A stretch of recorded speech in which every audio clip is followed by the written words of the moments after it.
Hi guys, welcome to this session in Microsoft Excel. In this module, I want to compare the difference between a table that is formatted as a table and a named list that you have created. So I've got two lists exactly the same. This one on the left, I'm going to format as a table. So that is on the Home tab, Format as Table. Just going to pick any color scheme. It's asking me if my table has headers. Yes, it does. So that is now formatted as a table. If I go to the table tab on the right there, you can actually give that a name. So I'll just call that data.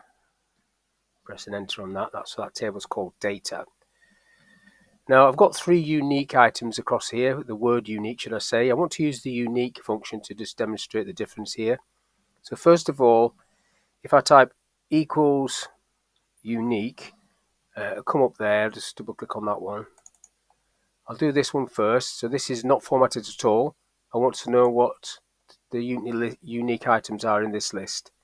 So you select the list and basically you just click the tick and it'll tell you what they are, which is great. So that is not formatted, it's not named. Now I'm going to highlight this and name it item. So that's called item. So now I'll do the same formula again. So equals unique. Come down for it. This time I'm just going to type the word item because I've named that range. Like so. So everything's the same at the moment. Now the named range is item. That is not in this table. This is just a formatted table, but the same principle applies. It's to unique. And then you have to sort of be careful where you click in here. If I just click at the top, it puts all of this in.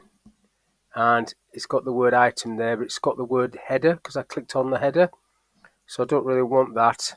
So I'll click on car. Now it puts the name of this table data in, but it's put item with an @ sign in front of it.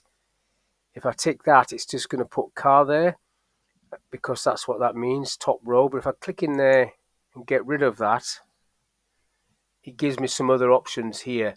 And that is what I want, the item column. I could have highlighted it, but I want that. Just item by itself. Tick. And I get exactly the same. So everything's hunky-dory at the minute, but this is the change. If I add a new item at the bottom of this list, I'll just put test.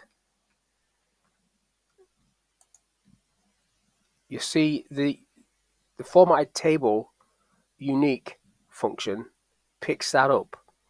If I put test over here though, the named example doesn't pick that up because the names stop there. You'd have to go and edit the list. And also if I just, this one is just selecting the cell references, stopping at sort of F25, and I'm in F26 now. So although I think this one is quite easy to do and looks better than the formula there, it is not dynamic. So you've got to work out, is your list always going to be this size? If that's the case, I would go for this option, just naming it. If it's going to grow or shrink, it's the formatted table option that you need to go for, and it's your choice. But I would also make sure that when you do the formatted table, that you don't leave it default. What I mean by that is, if I click into this one and just format this a different color, okay, so that's a formatted table as well now. If I do that unique formula here without changing anything, so I'll go equals unique, comes up, double click on that.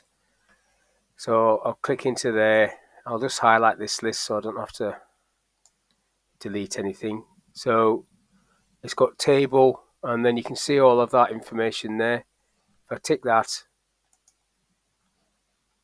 The formula is table. The name of the table would be whatever you call it, but it's just table 3 there, and then item. And if you click like I did before, and you're not quite careful or sure of what you're supposed to be doing, unique again, and you say you click on the header, it starts going a bit wrong on you, and then you click on car, that comes down a bit, but you've got that at sign there again. And then if I tick that, it's just going to show me car, because that's the at sign means row. When you click into it, you can see that sort of option there, like that. So it's row. That's what that means, to stay on that row. So basically, it's your choice.